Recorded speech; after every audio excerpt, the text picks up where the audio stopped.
Here's the unemployment choo-choo. You ever meet someone who was so cheap, just a cheap ass? And I mean, I'm talking, we all know that Jeff is cheap, but I don't even think Jeff would stoop this low. The unemployment choo-choo chugging along towards Christmas Town. Jeff, it's almost Christmas time. And would you be as cheap? Now, we're doing a throwback. Let me start over. I'm all fucking frazzled. All right. All right, Jeff, another week here on the unemployment choo-choo. We're chugging along, and we're running out of coal. So hopefully... Yeah. The fumes are far and few and in between there. So, But wait, guess what?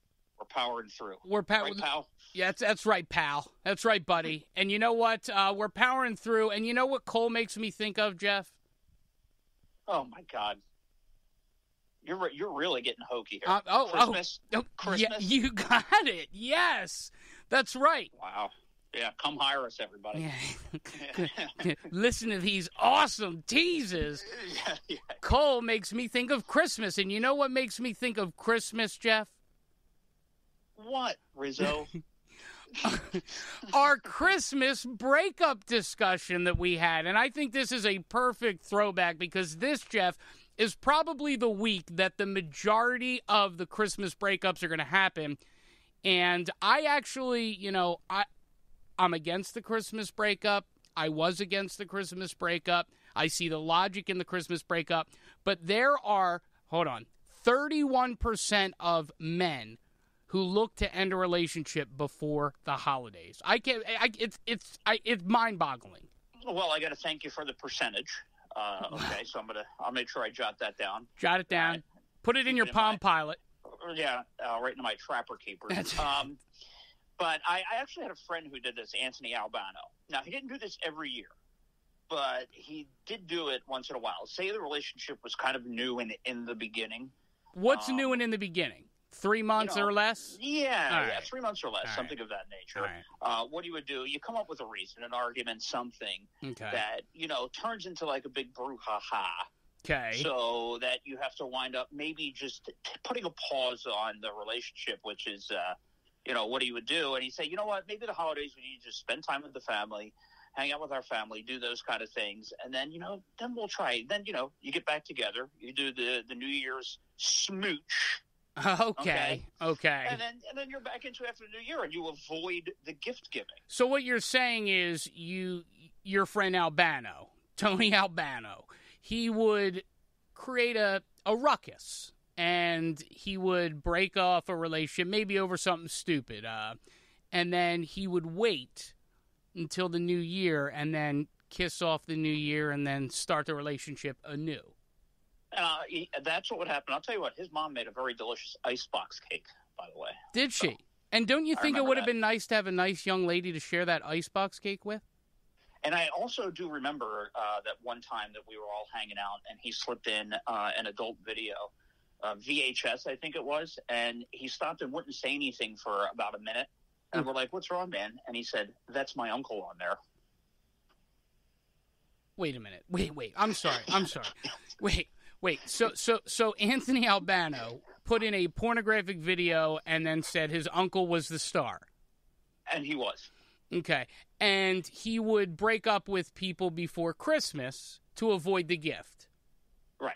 Now, I don't know if this is a good example, Jeff. This guy sounds out of his goddamn mind. I don't know. No, I think I just threw you off with his uncle being a porn star. I think that's what did it. It did. Well, here's the thing. If he would tell you, he obviously probably put that video on for many a young lady. No, he didn't know it.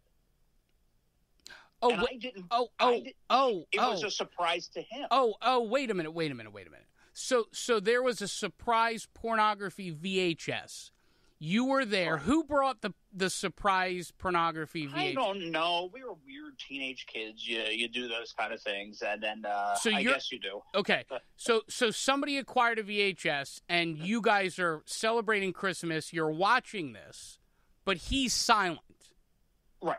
So he's completely silent watching this, and we're like, who is this older guy on here? And he says, dude, I'm pretty sure that is my uncle. And doing the research, his uncle had gone out to L.A. to, try to be like a writer, or, you know what I mean? And then he had to pay the bills. You want to make it, so you do what you got to do to pay the bill. So we don't believe it anything, right? Next year, a year later, it's Christmas. We're sitting there. Group text message comes in. It's a picture of that man, his uncle, at his house for Christmas. No shit. Yes. No, wait a minute. I mean, I have to ask the question that is on everyone's mind that's driving and listening. Give me detailed description, body, size, length. What? He was uncle-bodied. Okay, so he had dad bod. He was uncle-bodied, yes. Okay, so he didn't have like a six-pack. Right, but, you know, okay. He was the uncle who was, you know, he was trying to make it a little bit so he would semi-work out. But, you know, he's in Hollywood, so you feel like you have to keep up, I guess. So he was uncle that went to Planet Fitness twice a week to try to, you know, look like he worked out. Crunch Fitness, yeah. Okay. And now, clothes, they come off. What do you see? The women, very good looking, as most of the case. And you know what? A little more than average. He was? Yeah. Wow. Now, how old was he? I'll tell you what, he had to be late 30s, early 40s.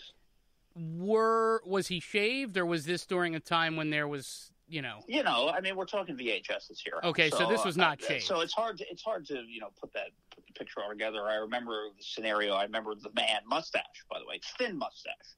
Thin mustache. Yeah. Okay. Nothing you would consider a porn stash, a thin mustache. Yes, I do remember that. Was he as thin downstairs as his mustache, or was he a little thicker?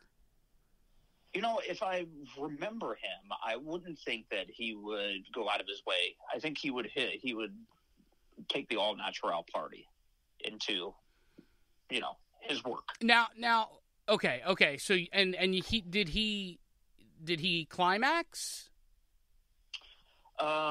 You know, I don't remember the complete ending. Okay, I just didn't know, like, if there was any kind of encore, I don't remember. Was he? But so did he just walk in? Was it like was he like a handyman, and then like, you know? It was like at his house. I remember there being like a pool because it was outside. So it was. So maybe he was there to pool patio thing. So he was there to clean the pool, and then the husband wasn't home, and then. Yeah, or maybe it was his house and they were there for something, or, you know, whatever the scenario was. But why would the hot chicks be at his house? He would have to be at the hot chicks' house. The hot chicks aren't going to go to him. He wasn't that good looking. You said he had dad bod. Look, I can get a hold of him, and you can set a scene and film whatever you would like. Okay, listen, because I have Googled. There's a porn star website, or just a website like an IMDb for pornography. Okay. And there's only one Albano. His name is Daniel Albano. Was that his name? Do you remember? Was it Uncle Dan? I wish. I remembered if it was Uncle Dan. Was it? If I saw a picture, I could tell you if that was him or not. That's for sure. Okay. So unfortunately, Uncle Dan has the grayed out picture. There is no picture of Uncle Dan. Okay, all right. So, Uncle Dan was in 6 videos, Jeff. Wow. Uncle Dan was in Tough, Tight Tool Man. Okay. He was in Pool Splooge. That was probably it. Pool Splooge 2, which came out in 94. Yeah, it's right about around that time. So was it? You think this might have been Pool Splooge 2? It's possible. It was right around that time. Yeah, absolutely. And I guess mid-90s. And then I guess his coup de grace, his final film before exiting the industry, and I can only imagine why he exited after Backdoor Nasties. Wow. So he really he took the gamut there, huh? He must have really been struggling. I mean, he went from, like, you know, doing pool squirts to if you're Backdoor Nasty. I mean, think about he was Backdoor Nasty. That was his. I mean, he was the lead guy. Well, look, that's something where you say, you know what, I've done it all, but I haven't done this. So if I'm going to walk out, I'm going to exit out the back door of this industry, and that's what he did. So you're telling me that when you leave the industry, you say to yourself, what's one thing I haven't done? And then you go backdoor let's do it. Well, you got to think 6 flicks. So he was asked to return. You're right. Yeah, listen, I mean, he was in some sequels here. He was in sequels. And by the way, he was the main character in 5 of the 6. Yeah. He was not the main character in the initial Pool Splooge movie or whatever. Okay? But he was a main character in Pool Splooge too. And Backdoor Daddy. Listen. He was, the main guy. So maybe it was his house. Maybe he was going in the back door. I mean, if you're the lead, do you go in or are you the back door?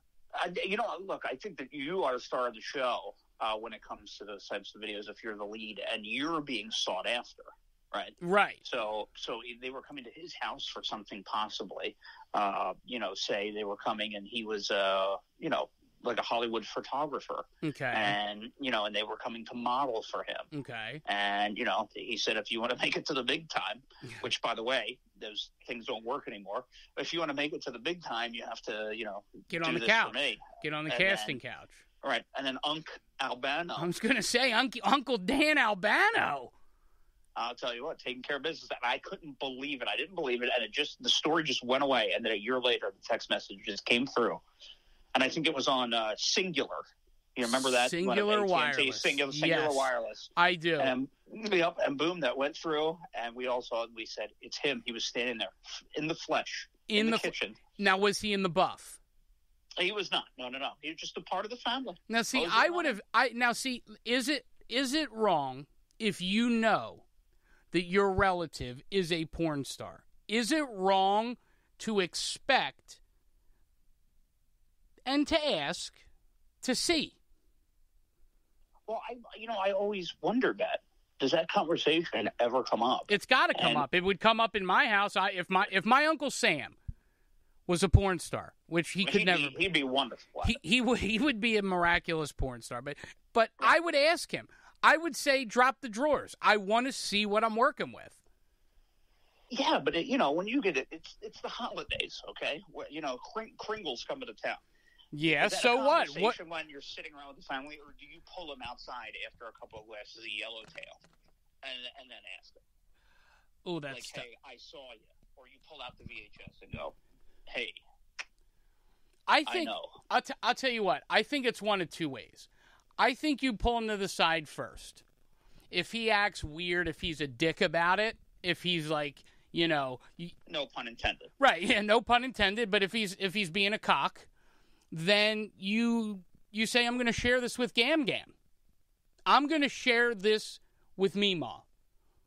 And because it was under, everybody had the, thoughts that he was out there making his way in Hollywood, being a writer. I think. Oh, he was making his way in Hollywood. He certainly was. Yes, he was. And he sure as hell looked. Some of those sometimes, and that was at the height, like, the 80s, 90s, That means VHS. First off, that's full bush. Right. That's full bush. You have full bush from jump. It could have even been, I don't remember if it was VHS. I do remember that. But that was in that VHS DVD transition phase.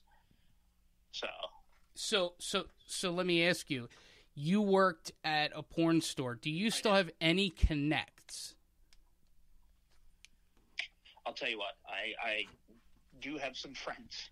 All right, I got a guy, and I'm going to see. I'm going to see if I can find out who this gentleman is and if he's still performing so many years later. Well, Danny Albano. Well, no, Backdoor. Backdoor starring Albano was 1997. That was his last flick that I can see. Totally all around that time.